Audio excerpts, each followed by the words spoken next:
Hi again, everyone. I'm Ollie Matthews. This is Societal Narcissism. This video is sponsored by contribution from Teresa. But before I get to Teresa's video, please go to the description box and click on the Rumble link. Please watch the Rumble version of this video as I'm still monetized over there, and it'll help with the channel greatly. On to the subject matter. Teresa sent in another video for me to analyze from the Black Pill channel. So let's just get right into it. I got this sped up to 125, so we'll see. Last week, we witnessed an appalling but sadly predictable chapter in the last days of the fading American empire. We watched as the people of New York celebrated with ecstatic cheers the passage of a law that legalized the abortion of babies on their birthdays. How's New York doing these days? They're about to today they're about to elect a full-on communist. Full-on communist. That's what legal immigration gets you. That's what legal immigration got you. That's why it all needs to be curbed. New York, a state that doesn't allow the death penalty for murderers, is now a state where babies can be poisoned to death on the day of their delivery while the mother is in labor. You can't have the death penalty, but you can have an abortion up until the day the child's being birthed. And then have their body torn from their mother's womb and discarded like garbage. And the left, they're celebrating. They smile smugly, or in this case, they're cheering, as they call this baby on its birthday a clump of cells. Demonic. Dehumanization. That's what it's all about. It's about dehumanizing society, dehumanizing Western culture, dehumanizing you.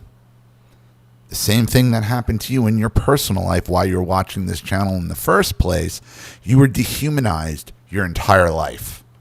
In fact, if a baby survives an abortion, meaning it survives the attempted murder through some miracle, and is a living baby outside of the mother's womb, living on its own, the baby can now be neglected until it dies. And we saw that from the former governor of Virginia. That freaking creep. That clip is all over the internet. That is what those people are cheering. They can't hide behind this ambiguity of, we don't know when life begins, which is something that's increasingly less ambiguous as modern science is giving us a little peek beyond the lies that these unborn children were somehow clumps of cells without feelings and without souls. This is the state of our dying nation. Now, this came to a surprise to many people, dumbfounded people who, sadly, only reacted the same way that good people in this country have been reacting to every new evil, by shaking their heads in shock and disgust and with fear. Half of them, and half of them like it. Because half the culture is twisted in the head Of what's coming next. And the problem is, even on the right, even on the so-called conservative side, listen, it's hard. An abortion, as long as the 19th Amendment exists, abortion, there's gonna be abortions in these states, in nearly every state. It's just the way it is. As long as women are voting, there's gonna be abortion. That's not what Roe v. Wade was about. Roe v. Wade was about the federal government saying that there was the Supreme Court saying that there was in the Constitution that you have a right to an abortion. That was just made up out of whole cloth. It didn't exist. It should always have been a states' rights issue. And a lot of these states, like take Michigan, and I think even Pennsylvania at the time, had state laws on the books after Roe v. Wade passed in 73 that if Roe v. Wade was ever overturned, abortion would be illegal in that state. Well, when that happened, what's her name? Governor Mean Girls, Gretchen over there in Michigan, had a shit fit.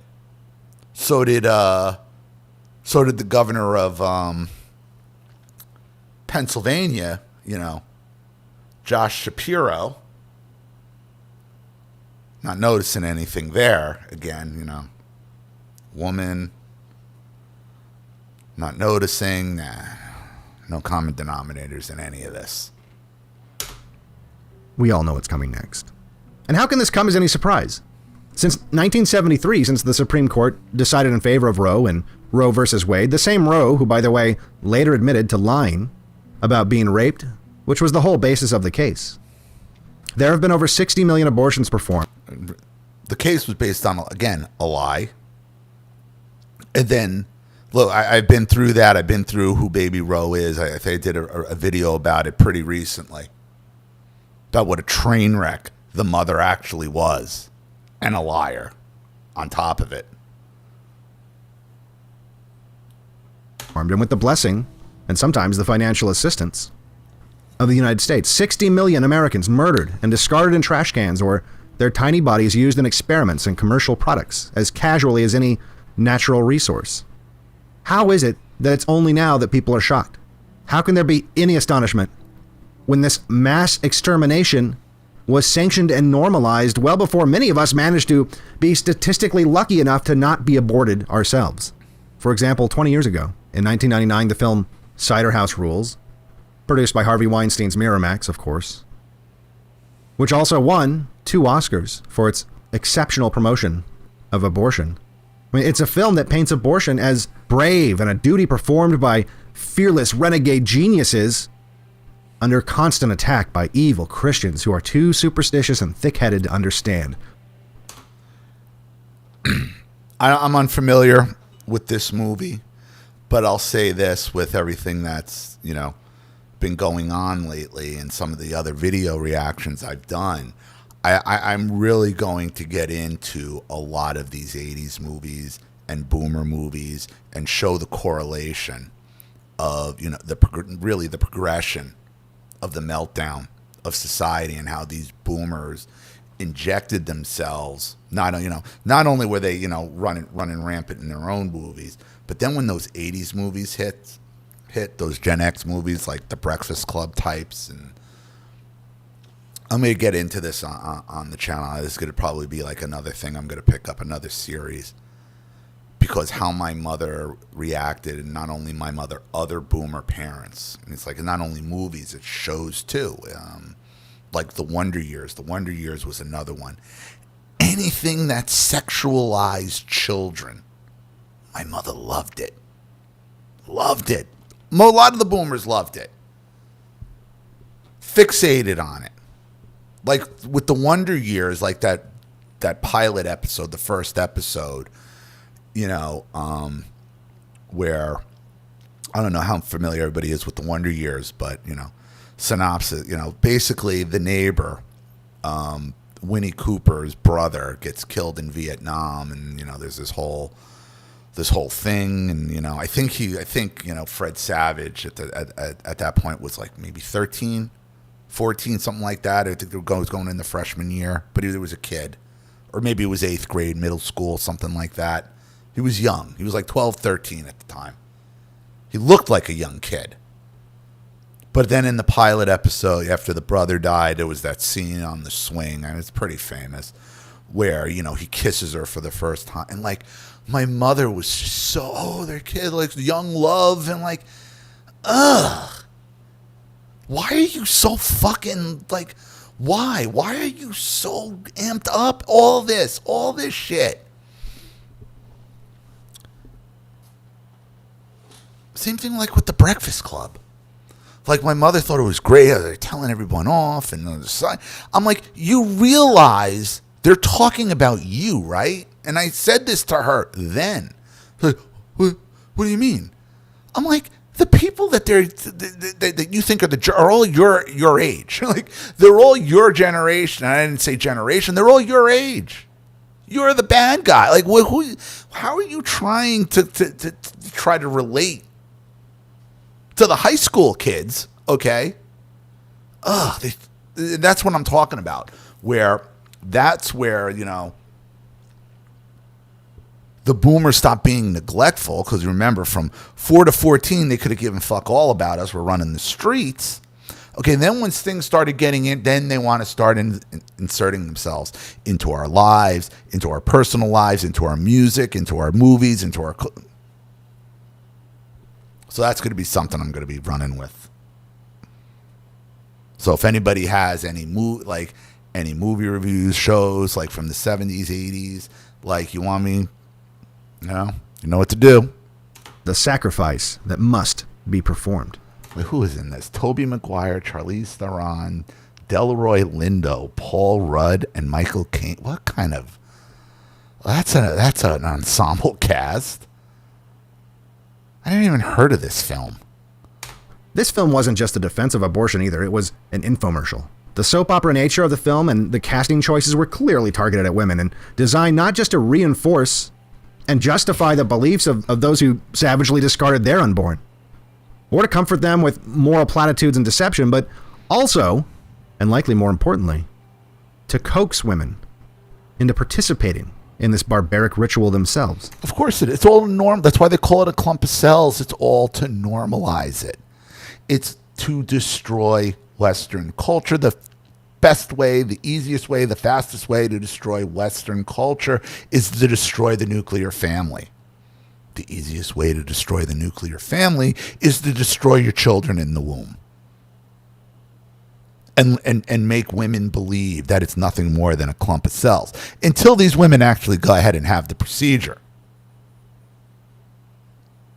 And most of them realize what they've done. They realize the weight of what they've done, and it changes them forever. Ask them. There'll be plenty. I'm sure there'll be plenty in my comments. Even the ones who say, they were in a position like that, even though they went in believing it was a clump of cells, and they still might think it was the right decision, they know they killed a life. They know it wasn't just a clump of cells that was inside them. Once you go through that procedure, it changes you forever. To feed their... And that's the other part of it.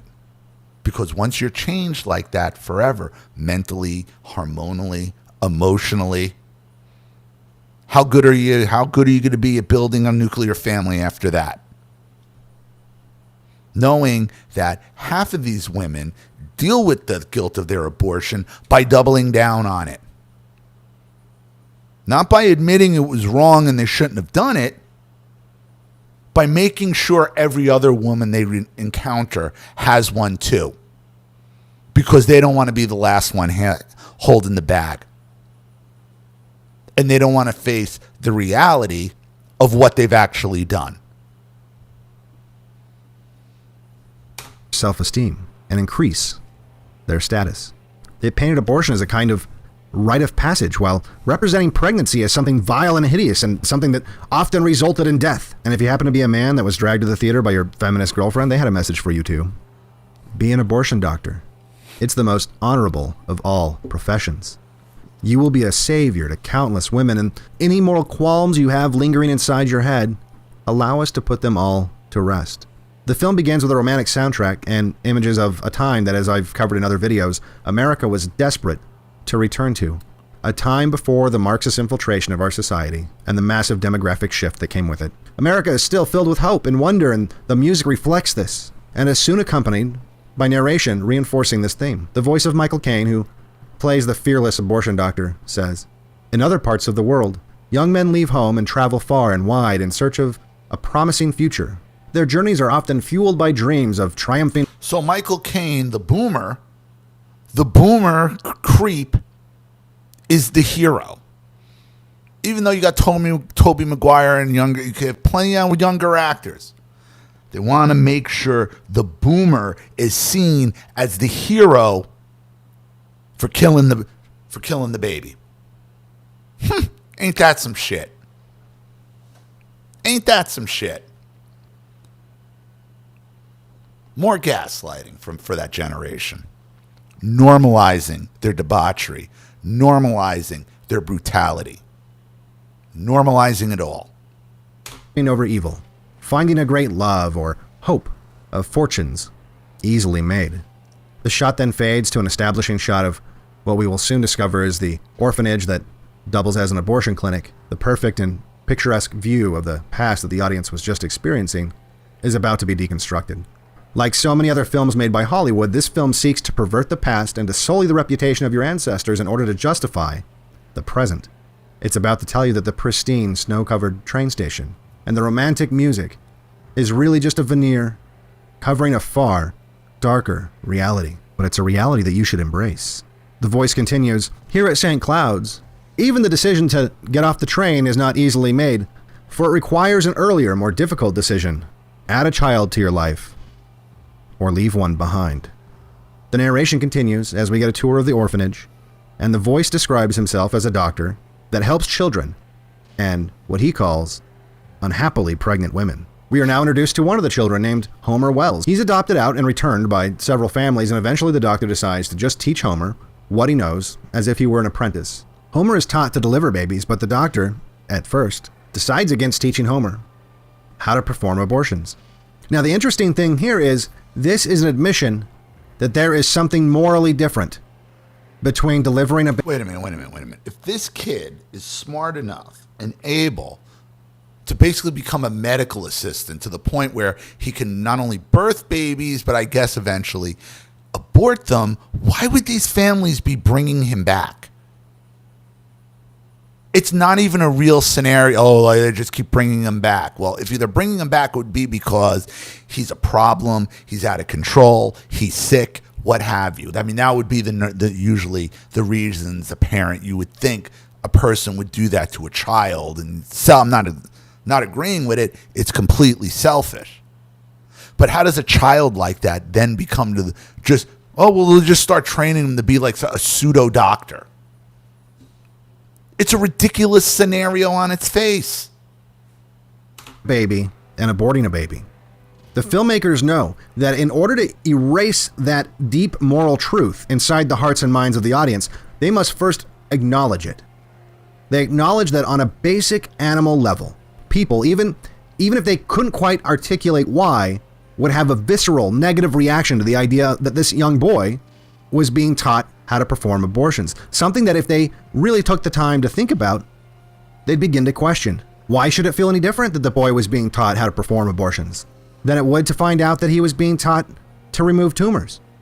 But before the audience can even begin to ponder these things, the narrator instantly makes the appeal that pro-abortion people have been making by erasing the baby from the argument completely and putting all the focus on the woman by saying, "Long ago I decided it was the women sometimes that needed to be delivered." Think about that wording. When you think of a person being delivered, what is the first phrase that comes to mind? To who? Yeah, she's being delivered. She's been being delivered to Satan. That's who she's being delivered to.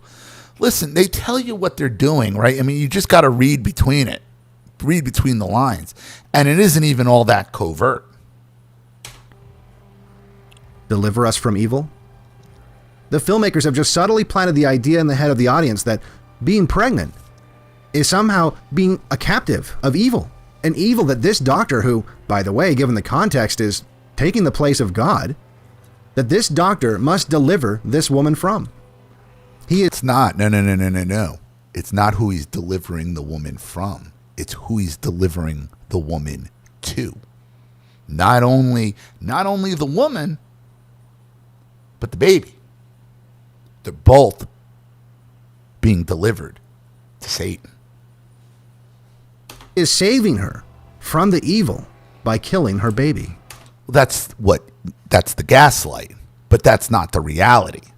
This is probably one of the most disgustingly evil, but effective lines of rhetoric I've ever encountered, and it's flawlessly executed with happy romantic music still playing in the background. The majority of the audience won't give it a second conscious thought, and they won't have time to, because in the very next shot, we see this young boy dumping the remains of the murdered child into the incinerator. Delivering the baby to Satan. Delivering the baby to Satan, and by proxy, delivering the mother. My body, my choice, remember? Well, if it's your body, then that baby is a part of it. You have just delivered your body to Satan. Yes, you did. Next, we see that the abortion doctor is also a drug addict, sniffing ether. And again, we have to ask, If abortion is simply the act of delivering these women from the evil of having children, why must he constantly drug himself to get through the day? Because he's delivering the women to the evil. Not from the evil, to the evil. That's the gaslight. Homer comes and tells him that there are 2 pregnant women who have arrived. One would like to deliver the baby, and one would like to be delivered. The drugged-up doctor attempts to guilt the young man into performing the abortion, saying that he can't understand why he doesn't want to help these women that need his help. And he's doing this for the same reason that half the women that have the abortion try to get other women to have it. It's the guilt. This doctor in this role, he is no different emotionally than the women having the abortion. He knows it's wrong. He knows what he does while he's doing it. He knows what it is. He knows he sees it. He knows what he's doing. The same way the woman figures it out after the abortion happens, what she's done. So what does he do? Like the woman who's had the abortion and doesn't want to face it, will get other women to do it so she don't have to face it alone. This boomer wants to bring the young in so he can deliver the kid to Satan as well. And so he can die knowing that this abuse, this disgrace, this degeneracy doesn't die with him. He won't be the face of it. None of these women want to be the face of abortion. None of them. Hence, they make sure the younger generations carry on the brutality. Same thing this doctor's doing to this young kid. The boy explains he doesn't want to do it because it's illegal, and he never wanted to know how to do it anyway, but that the doctor had insisted and forcibly shown him how to do it. Homer goes and delivers a baby while the doctor goes to perform the abortion. Afterwards, they make small talk, name some of the babies, and Homer dumps the aborted baby into... Oh, it's Tobey Maguire is the assistant. I got you. Okay, I got you. Now it makes sense why, it makes sense why they use the boom, because they're passing the torch of brutality to the younger generation. So this brutality doesn't die with them, and they don't become the face of it. So it's like, what? So the next generations don't look back and say, what's wrong with you? Well, what's wrong with this? Carried on for generations like this. And me, I could just slip into the ether and no. Into the incinerator. And at this point, we must ask, why do the filmmakers keep showing us this? This film is designed to promote abortion, yet they keep showing the gruesome act of dumping the dead baby into the fire. Because the fire represents hell. You're delivering the baby and the mother by proxy to Satan. That's what you're doing. I've never seen this movie. From a psychological standpoint, this is a way the filmmakers are desensitizing the audience. Humans can get used to anything through being exposed to it in repetition. And this is true of the characters. The first time we saw Homer dumping a dead baby into the fire, this is what his face looked like. The second time, however, he looks as if he's simply taking out the trash. And he's even chatting casually with a young boy as he does it. The filmmakers, through repetition... Because once you give yourself to the evil gets inside of you. That's how it works. Once you accept that demon's in you. Till you go back to Christ. Till you turn your life back over to Jesus. That's how that's going to work. Are getting the audience used to and tolerant of the idea that a baby is being murdered and its remains are being casually discarded in a fire. And honestly, it's not much of a stretch to say they're getting the audience comfortable with something that closely resembles baby sacrifice. Yes, Baker's baby sacrifice and hell. Sacrifice to who? Who are you sacrificing it to? You're sacrificing it for them, to Baal, to Lucifer, whatever you want to call him, to Satan, to the devil. And the fire just represents hell. My body, my choice. Well, if it's your body, that's your body getting sent to the devil, getting sent to hell. Congratulations. You played yourself. Next, we're introduced to Fuzz. Now, Fuzz is a child at the orphanage with chronic health issues, but he only exists to humanize the doctors. You see, the doctors who so casually dispose of babies care very deeply for this child. This character exists only as a reoccurring prop that is brought out and waved around in front of the audience just long enough to keep them thinking that the abortion doctors aren't monsters. We also meet this young female orphan who throws herself at Homer. She's also used as a prop to develop his character as a man who doesn't take advantage of women. He's safe and very non-threatening. Next, we see the rest of the orphans praying before bed. The music is still soft and lilting as the nurse who helps... You're having them pray. They're mocking Christianity. That's what this is. It's just this mocking Christianity. Because how are you performing abortions in the same place you're praying before bed? And then you're disposing of these children in a fire-like pit of hell. It's mocking Christianity. That's all that's going on here. It's not smart. It's not edgy. It's fucking basic. Perform the abortions leads the prayer. The wording of the prayer seems to be asking God to help with the abortions, as she asks for help to make it through the day, quote, until the fever of life is over and our work is done. Who's she really asking? Is she asking God or is she asking Baal? Who is she really praying to? How could she be praying to God in this situation? She can't. She cannot. The children at the orphanage play and they seem to be very well taken care of. They all hope to be adopted as different couples come in. They have movie night and they only have one film. It's King Kong, a film that features a woman that needs to be rescued from an animal that views her as his mother. The seasons change and the doctor continues to use ether to get through the day. At one point, one of the orphans is telling Homer he wishes he could find his parents. When Homer asks the child why, he responds, so that he can kill them.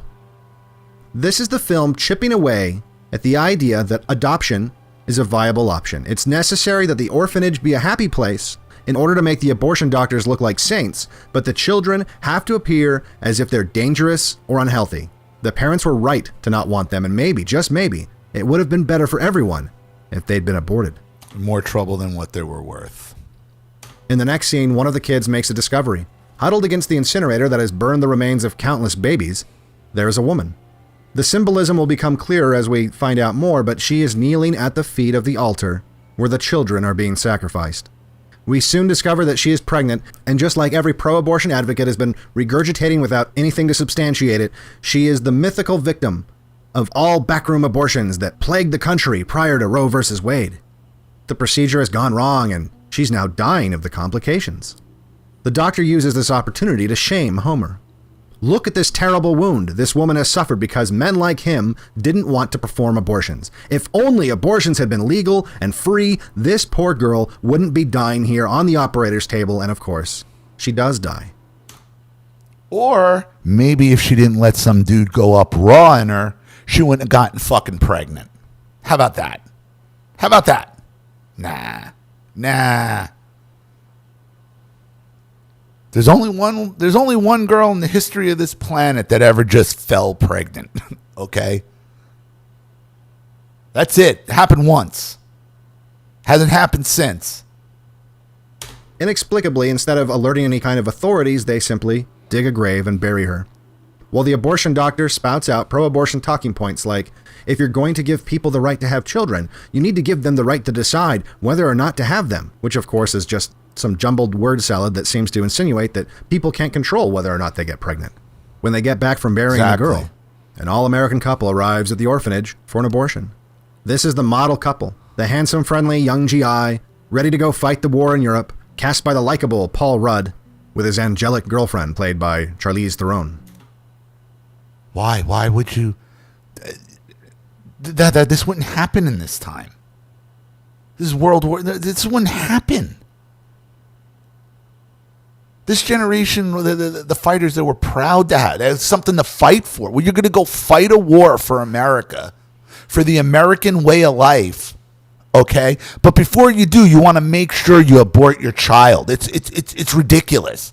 It's a ridiculous premise, and it goes against all friggin' American history. They are loving and tolerant as the orphans play on their car, and they even bring chocolates for the kids. Everyone is smiles, and very casually they get the abortion without any... This guy's not even... He's a lieutenant. He's an officer. Why would you need an abortion?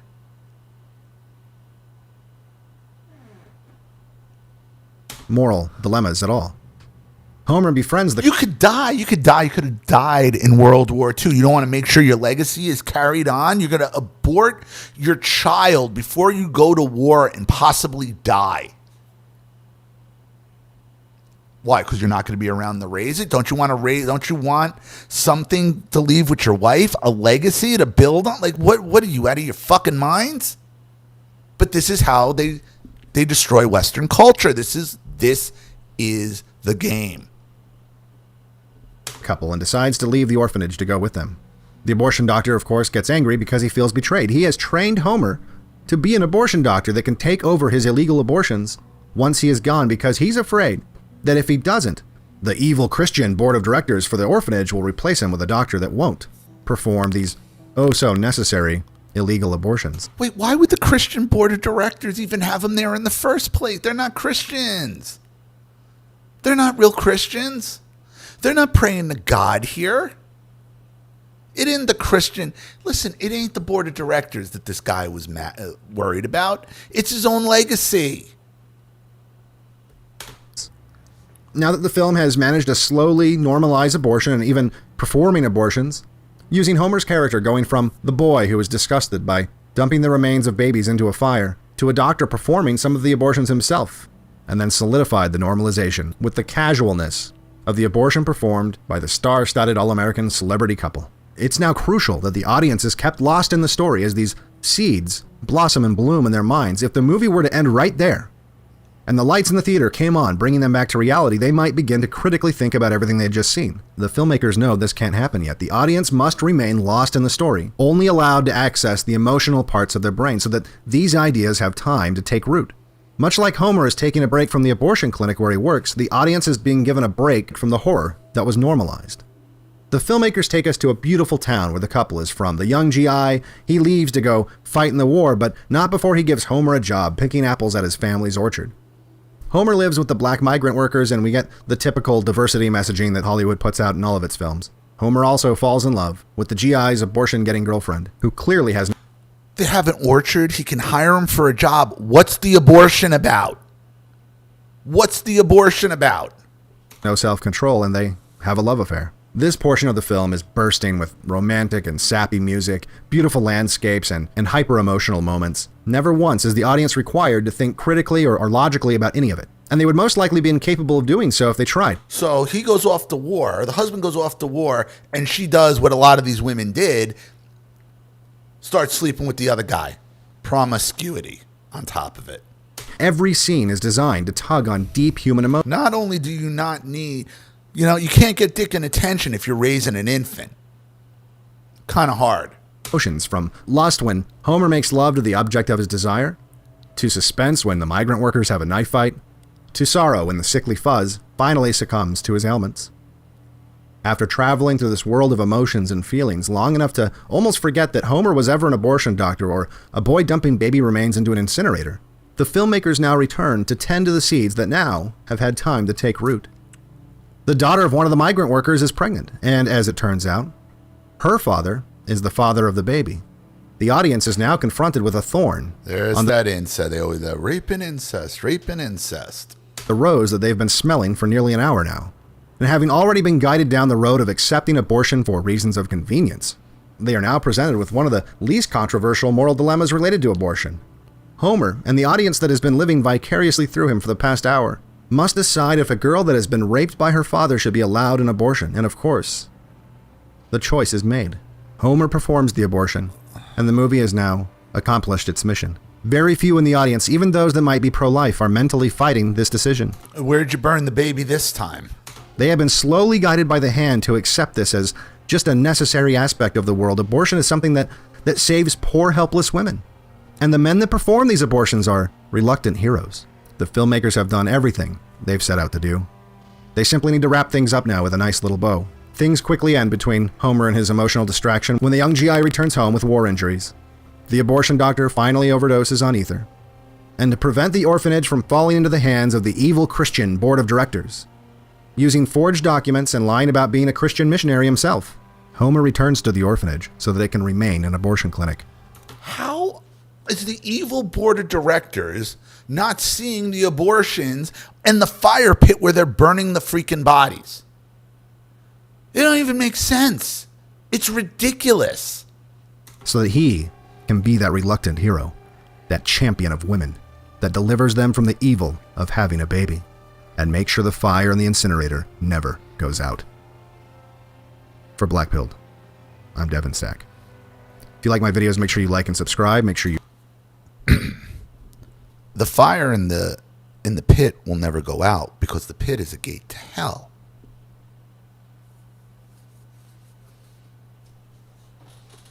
It's a good video, but I think he misses some really, really key points in it.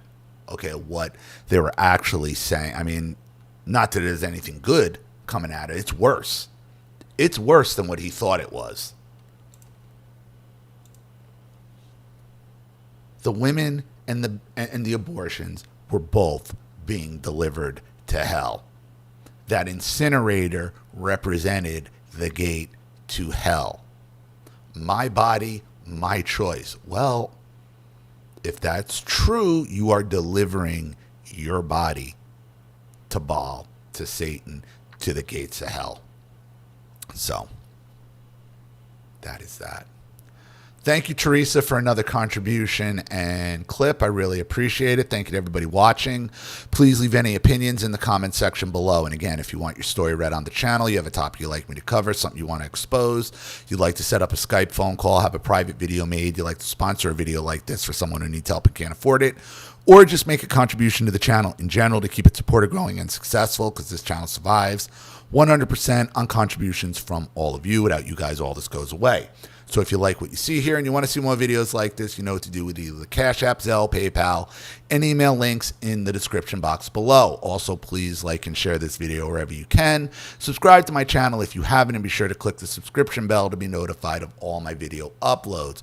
Also, be sure to subscribe to both my channels on Rumble. If you haven't watched this video over on Rumble, please do. Even a click helps. Follow me on X and Telegram as well. I'm Ollie Matthews. This has been Societal Narcissism. Take care, everyone.